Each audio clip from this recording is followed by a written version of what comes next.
Hi, this is Ike from Groovy Entertainment. Today we got another book on tape to play for you. Today, Book of the Lion King from 1994. So let's get started. Welcome to the Pride Lands, home to some of the most glorious animals in Africa. I am Rafiki, and I am here to tell you the story of one special lion who lives here.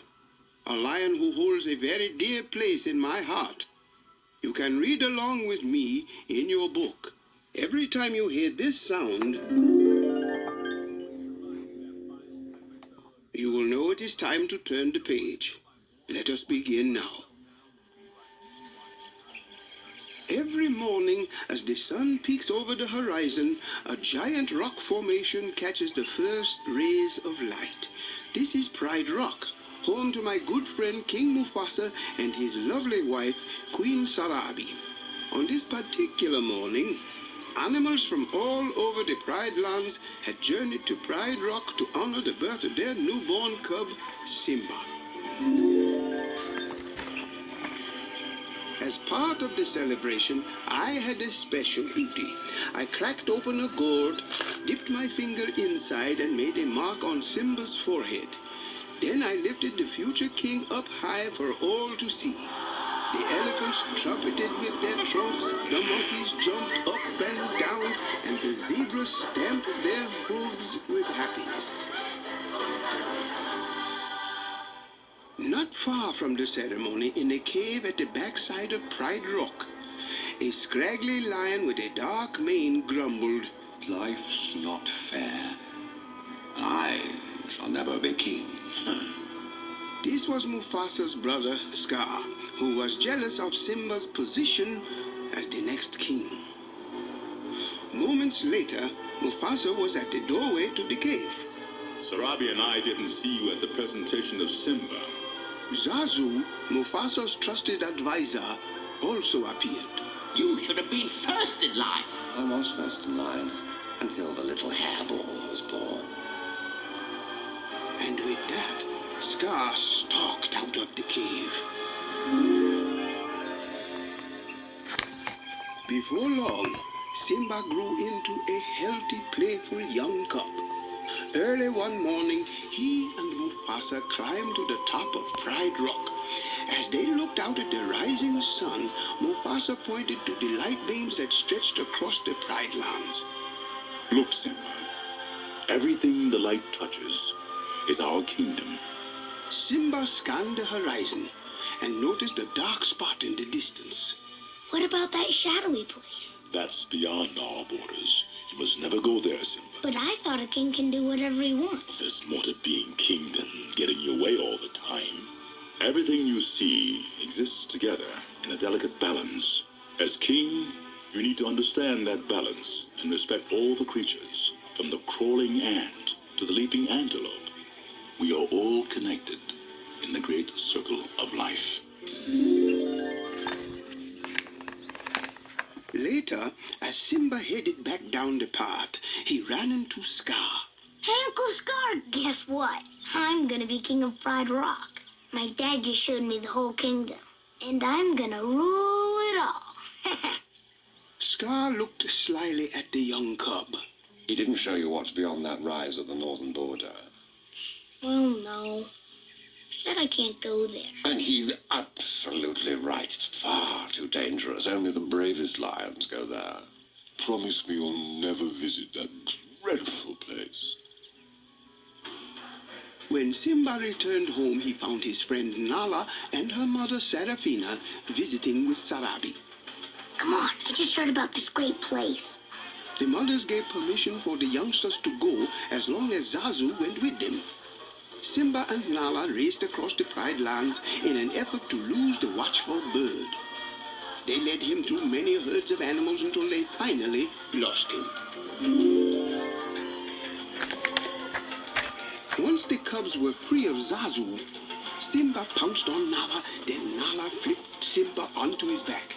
They tumbled down a hill and landed in a dark ravine, littered with elephant skulls and bones. Whoa! Simba looked around and gasped.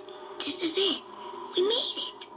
Before the cubs could explore any farther, Zazu tracked them down. Meow. way beyond the boundary of the Pride Land, and right now we are all in very real danger. Suddenly, 3 hyenas slithered out of the eye sockets of an elephant skull. Frightened, Simba, Zazu, and Nala jumped back. It was Banzai, his partner Shenzi, and the always laughing Ed. Banzai sneered. A trio of trespassers.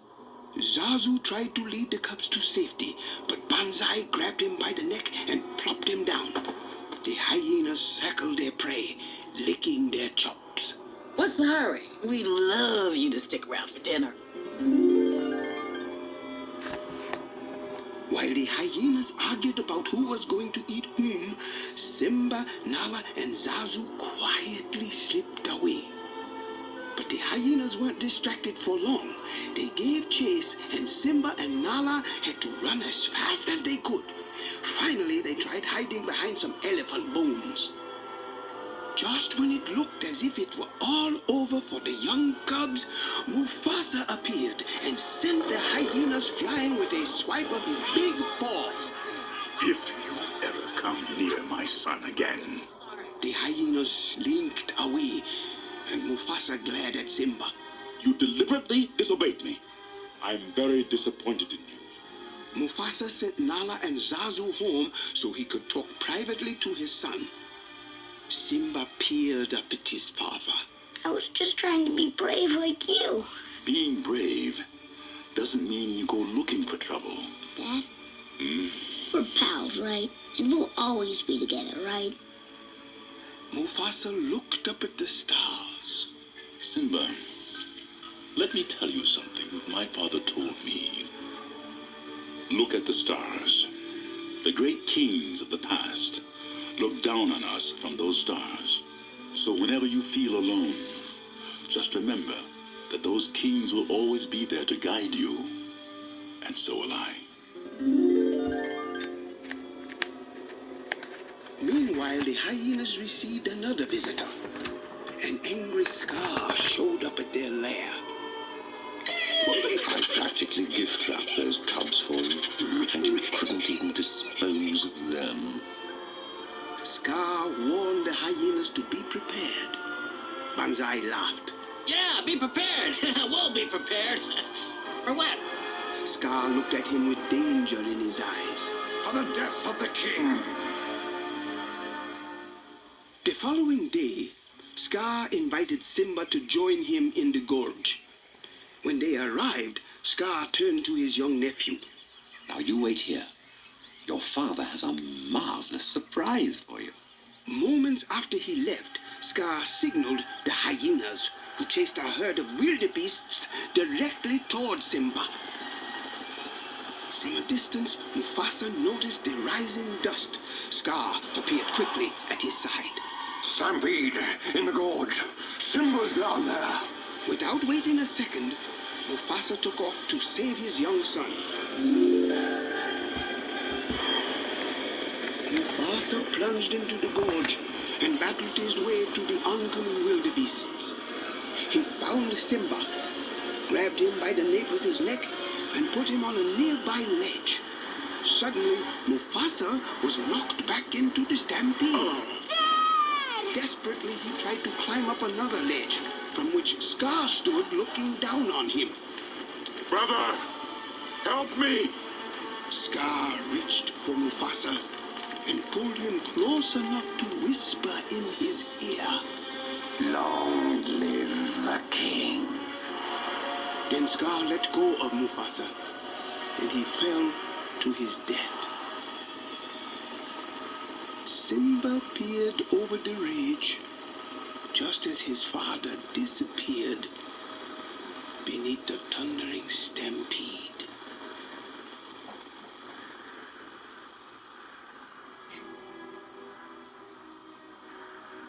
Later, Scar found Simba hovering over his father's body, sobbing. It was an accident. I didn't mean for it to happen. But the king is dead. And if it weren't for you, he'd still be alive. What will your mother think? Simba sobbed harder. What am I gonna do?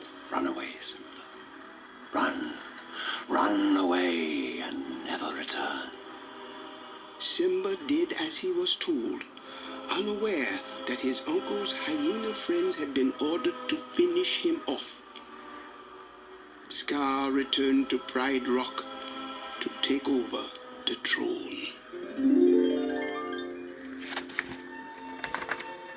Meanwhile, Simba plodded across the savannah without any food or water.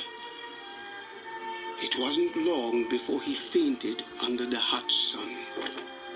As the vultures circled overhead, a big-hearted warthog named Pumbaa stumbled upon the young lion. He turned to his trusty pal, a fast-talking meerkat named Timon. He's so cute and all alone.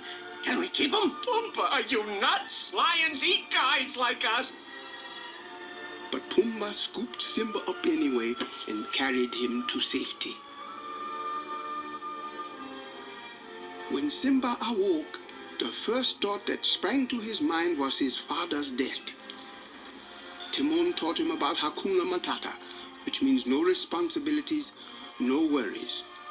You gotta put your past behind you. And that is exactly what Simba did. He stayed in the jungle with Pumbaa and Timon a long time and grew into a very big lion. But eventually, he got homesick. One night he looked up at the stars and recalled the words his father had told him long ago. The great kings of the past look down on us from those stars. So whenever you feel alone, just remember that those kings will always be there to guide you. And so will I. The next day, Pumbaa was stalked and chased by a lioness. Simba came to his rescue, but after wrestling with the lioness, who easily flipped him onto his back, he realized that she was his old friend. Nala? What are you doing here? Why didn't you come back to Pride Rock? You're the king. I'm not the king. Scar is. Simba, he let the hyenas take over the Pride Lands. What? There's no food, no water. If you don't do something soon, everyone will starve. You're our only hope. I can't go back. Simba yelled at the heavens. You said you'd always be there for me. But you're not. Because of me.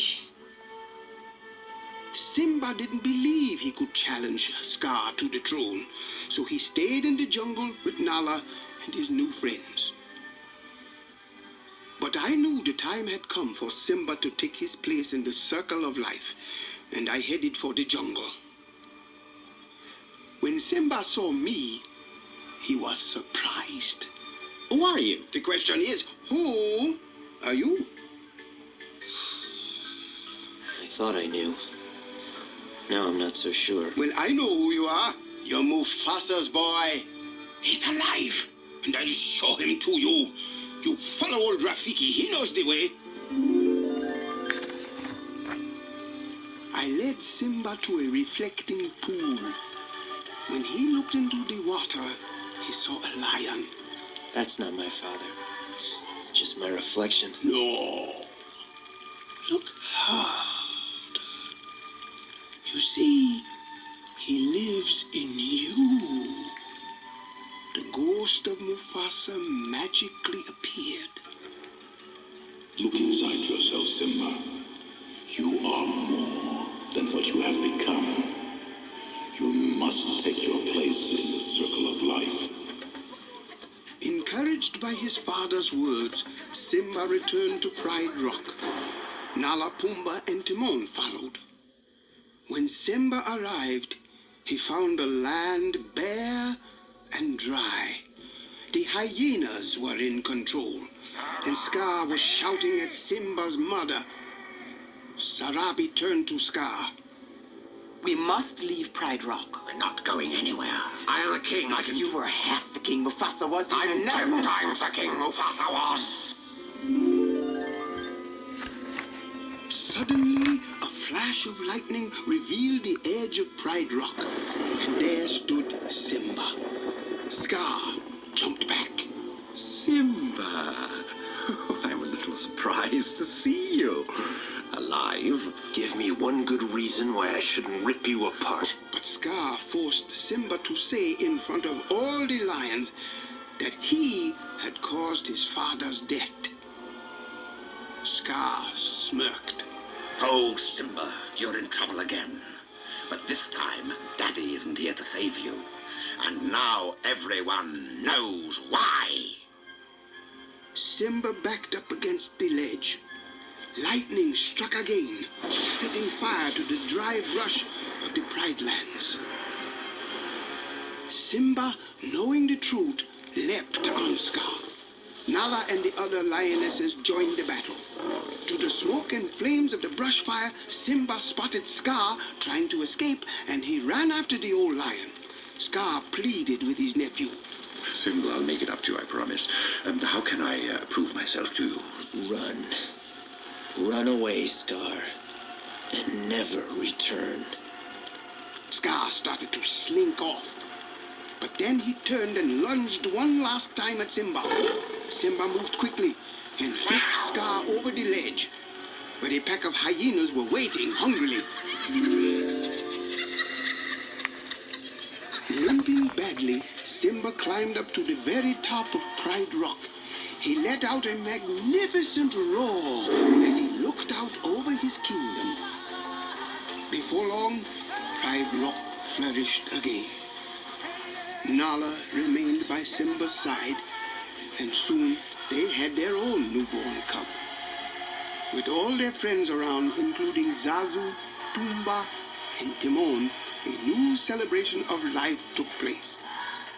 After making a mark on the forehead of the young cub, I held him up for all the kingdom to see.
dear listeners, is the end of my story. If you would like to hear it again, just turn the tape over. It will be exactly the same on the other side. Bye for now.